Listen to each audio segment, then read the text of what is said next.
নমস্কাৰ বন্ধু বান্ধৱীসকল আপোনালোক সকলোকে মই সুৰজ চেত্ৰীয়ে পুনৰবাৰ টিপছ অসম ইউটিউব চেনেলটোলৈ স্বাগতম জনাইছো বন্ধু বান্ধৱীসকল এই ভিডিঅ'টোত মই আপোনালোকক জনাম যে যদি কুকুৰাবোৰক মধুৰিআমৰ পাত খাবলৈ দিয়া হয় তেন্তে মধুৰিআমৰ পাত খোৱাটো কুকুৰাবোৰৰ কাৰণে ভাল নে বেয়া মধুৰিআমৰ পাত খালে কুকুৰাবোৰৰ কি হয় সেই বিষয় এই ভিডিঅ'টো আপোনালোকে প্ৰথমৰ পৰা শেষলৈ ভালকৈ চাব আৰু যদি আপোনালোকে এই চেনেলটোত প্ৰথমবাৰ আহিছে তেনেহলে চেনেলটো সাবস্ক্ৰাইব কৰি ওচৰতে থকা বেল ঘণ্টিটো প্ৰেছ কৰি দিব সব বন্ধু বান্ধৱীসকল মধুৰিআমৰ পাত কুকুৰাবোৰৰ কাৰণে বহুত বেছি উপকাৰী হয় যদি কুকুৰাবোৰক আপোনালোকে মাজে মাজে মধুৰিআমৰ পাত খাবলৈ দি থাকে তেতিয়া কুকুৰাবোৰৰ পাচন ভালে থাকে কুকুৰাবোৰৰ লিভাৰ ভালে থাকে যাৰ বাবে কুকুৰাবোৰে ভালকৈ দানা পানী খায় আৰু যদি কুকুৰাবোৰে ভালকৈ দানা পানী খায় তেতিয়া সিহঁতৰ ওজনো ভালকৈ বৃদ্ধি হয় যদি কুকুৰাবোৰক আপোনালোকে মাজে মাজে মধুৰিআমৰ পাত খাবলৈ দি থাকে বা মধুৰিআম পাতৰ ৰস খাবলৈ দি থাকে তেনেহলে কুকুৰাবোৰৰ মাজত যিটো ডায়েৰিয়া সমস্যাই দেখা দিয়ে মানে পাতলা পায়খানাৰ যিটো সমস্যাই দেখা দিয়ে সেই সমস্যাটো দেখিবলৈ পোৱা নাযায় নাইবা কিছুমান কুকুৰাক যদি ডায়েৰিয়া আক্ৰমণ কৰে মানে কিছুমান কুকুৰাক যদি ডায়েৰিয়া বেমাৰ হয় বা কিছুমান কুকুৰাৰ যদি পাতলা পায়খানা হয় তেনে অৱস্থাত আপোনালোকে মধুৰিআম পাতৰ ৰস কুকুৰাবোৰক যদি খাবলৈ দিয়ে তেনেহলে সিহঁতৰ ডায়েৰিয়াৰ সমস্যাটো ভাল হৈ যায় যদি কুকুৰাবোৰক আপোনালোকে মাজে মাজে মধুৰিআমৰ পাত খাবলৈ দি থাকে তেতিয়া ইয়াৰ পৰা কুকুৰাবোৰে প্ৰচুৰ পৰিমাণে ভিটামিনছ আৰু মিনাৰেলছ লাভ কৰে মধুৰিআমৰ পাতত ভিটামিন এ আৰু ভিটামিন সি থাকে আৰু ইয়াৰ উপৰিও মধুৰিআমৰ পাতত প্ৰচুৰ পৰিমাণে এন্টিঅক্সিডেন্ট থাকে যিটো কুকুৰাৰ কাৰণে বহুত বেছি উপকাৰী হয় মধুৰিআমৰ পাত যদি কুকুৰাবোৰক আপোনালোকে মাজে মাজে খাবলৈ দি থাকে তেতিয়া কুকুৰাবোৰৰ ৰোগ প্ৰতিৰোধ ক্ষমতাও বৃদ্ধি হয়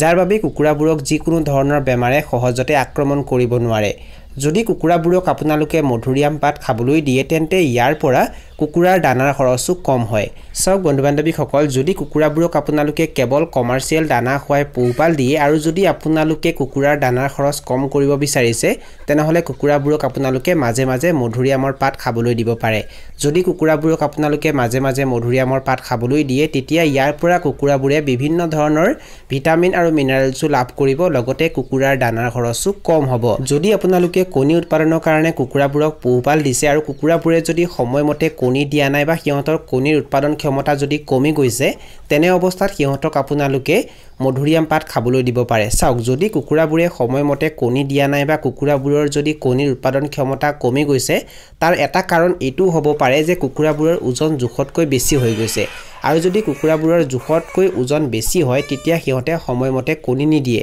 আৰু সিহঁতৰ ওজন যদি আপোনালোকে কম কৰিব বিচাৰিছে তেনেহলে সিহঁতক আপোনালোকে মধুৰিআম পাত খাবলৈ দিব পাৰে আৰু যেতিয়া কুকুৰাবোৰৰ ওজন কম হৈ যাব মানে কণী পৰা কুকুৰাবোৰৰ ওজন যেতিয়া কম হ'ব তেতিয়া সিহঁতে সময়মতে কণী দিব চাওক কণী উৎপাদনৰ কাৰণে পোহপাল দিয়া কুকুৰাবোৰৰ ওজন কেতিয়াও বেছি হ'ব নালাগে সেই কাৰণে কণী উৎপাদনৰ কাৰণে পোহপাল দিয়া কুকুৰাবোৰক লেয়াৰ দানা খাবলৈ দিয়া হয় লেয়াৰ দানা খালে কুকুৰাবোৰৰ ওজন বেছি বৃদ্ধি নহয় আৰু যদি আপোনালোকে কণী উৎপাদনৰ কাৰণে পোহপাল দিয়া কুকুৰাবোৰক ষ্টাৰ্টাৰ বা ফিনিচাৰ দানা খাবলৈ দিয়ে তেতিয়া সিহঁতৰ ওজন বাঢ়ি যায় সিহঁতৰ চৰ্বি বেছি হয় যাৰ বাবে সিহঁতে সময়মতে কণী নিদিয়ে বা সিহঁতৰ কণীৰ উৎপাদন ক্ষমতা কম হৈ যায় এতিয়া মই আপোনালোকক জনাম যে মধুৰিআমৰ পাত কুকুৰাবোৰক কেনেকৈ খাবলৈ দিব লাগে সেই বিষয়ে চাওক মধুৰিআমৰ পাত আপোনালোকে দুই ধৰণেৰে কুকুৰাবোৰক খাবলৈ দিব পাৰে প্ৰথমতে মধুৰিআমৰ পাত যদি আপোনালোকে কৰবাত ৰাখি দিয়ে তেতিয়া কুকুৰাবোৰে বৰ ভালকৈ খাব